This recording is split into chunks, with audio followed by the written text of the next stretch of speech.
Hey guys, welcome back to LPLR Orchids. Thanks for checking in. Quick look at what's in bloom or what's happening now that spring is really coming on and the plants are coming back alive. So in bloom, Phalaenopsis Yang Yang Supermodel Complex Tertiary Hybrid. It's Gigantea X Junghel Canary. And yeah, a couple seed pods still hanging on. I just looked and these we pollinated back in April of 23, so I'll probably try to cut one here pretty quick and see how it looks inside, and then I'll let the other one keep going. Moving over, right next to them is our aquaponics water culture experiment. Quick look at them. I mean, they don't really look any different than when we posted them in the original video a few weeks back, except that we did put a bunch more of our little hybrid seedlings in, fel hybrid seedlings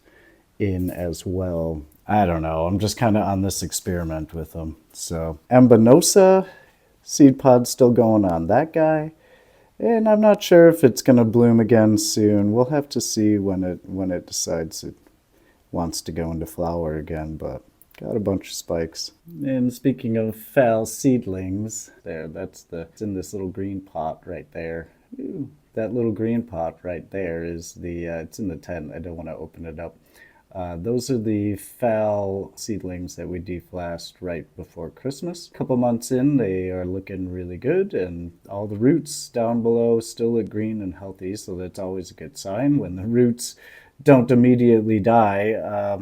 Like they did on the little Cattleyas, that's these guys back there at the little back clear pot. So clearly we need to practice a lot more with Cattleya seedlings. We pretty much lost all the roots. There's a couple that are looking like they're starting to grow, but generally those are just slowly fading. We already lost and threw away the other Cattleya flasks that we had. We threw those away already. So right now we're 50% and that's not looking so great. That's like probably our maybe 10th flask that we've done of Phalaenopsis, so we're a bit more confident with those guys. Moving up in the top shelf, we have all the Catasetums, a couple that we repotted last week. This one right in front was not repotted, but the other ones were. The ones in semi-hydroponics. Thankfully, they're all pretty much starting to come back, with the exception of the back bulb division that we have all the way in the back corner. Hopefully that one starts to put on a new growth sometime soon. And the other Cattleyas are not yet certified bug-free, and we haven't repotted those two. We have two more in the south-facing window in the bedroom, but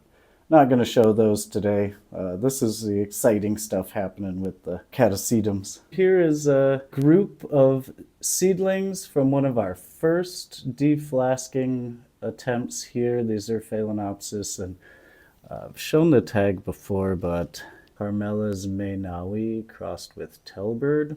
Not sure if this has been registered yet and has like a simpler name other than just the cross, but it's interesting. You can see how they all kind of have this purplish kind of hue to the leaves. So that's kind of a cool thing about them. Well, that Cattleya is in the way, but yeah, so there's the biggest one of the flask, and yeah, you can see we have two runty ones that are really slow growing. Those were in a compote, and we just separated them a couple weeks ago, and there's like one of the middling performers, but yeah, all starting to grow new leaves right now, which is great. And moving around, a couple others. Yeah, got a no ID fel that the boss got me for Valentine's Day. So really nice bloomer. Saw one that looked similar with the name, but yeah, this is just one of ours for the collection. No ID, lots of nice buds. Hopefully they all open on that. That'd be awesome. Fel Gigantea, the new leaf this year, is still growing nicely. That's the one there on the left. You can tell the Giganteas get like the species, true Giganteas, get like this silvery, waxy cuticle on the older leaves. And so, yeah, you can see how green and shiny this one is compared to the older leaves. But still growing along slowly, but not going to bloom for us this year, I don't think. So that's okay.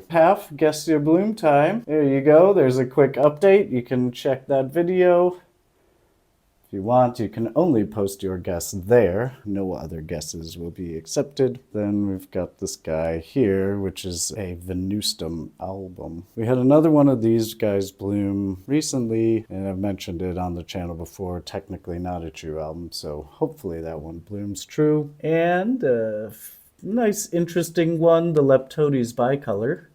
Now going into bloom, so we've kind of been giving you guys a little bud watch of this over the last couple months. If you have a Leptodes or you get one and curious, we'll of course show you when it does bloom, but they grow from like the base of the leaf. So you can see where like the main leaf comes in, and then the cleavage stops and it joins up into like this little stalk, and the blooms come from right at that junction, at the cleavage of the leaf. So yeah, when it gets this little finger like this one over here, and the last time it bloomed, it held that little finger on there for, God, almost 6 months. And finally then it just, one day you see it starts to get green and starts to grow longer, and they get to this point then pretty quickly. So it's interesting, they have this weird, like they start and then they pause and then they just go pretty fast.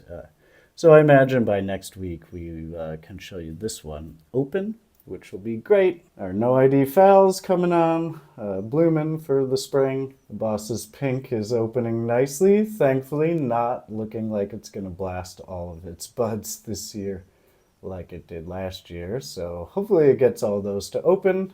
It's a really nice cascading bloom. Usually it will keep growing after that first flush. It'll put on 2 flushes usually a summer. And our keiki on the foul little sister, still growing, the keiki there. So all of ours are natural keikis. We don't use any weird things, pastes or creams or I don't know, magic home remedies, none of that here. It had one before, so this is the second keiki we've seen this plant have on it, which is cool. Foul Project YouTube still coming along, give you periodic glimpses of these seed capsules. There's the Jermaine Vincent, and there is the Tetraspis Green. So both capsules still looking good, plumping up now. They're past the 3-month mark, so that's awesome. And the mother Maxillaria variabilis, our mother plant, is soaking now. It's watering day, so she's soaking here on the stove, looking good, still in bloom, and about the middle of the flush. So she's putting on more blooms here. As you can see, she probably will bloom for another month or so, at least. We'll see. I mean, it's a lot earlier this year than it has been in previous years, which is great. And here is the set of cuttings that we took from the mother plant back in the 3rd week in October. You can see that after 4 or 5 months, they're blooming already,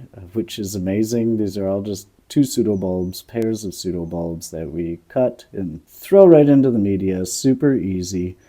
You can see it's getting multiple blooms. So right down there on this little guy, there's another one, and that little purple sheath probably looks like it will produce flowers. Super happy with the Maxillarias. They're just amazing little plants, and I love them for their foliage and their ease of propagation.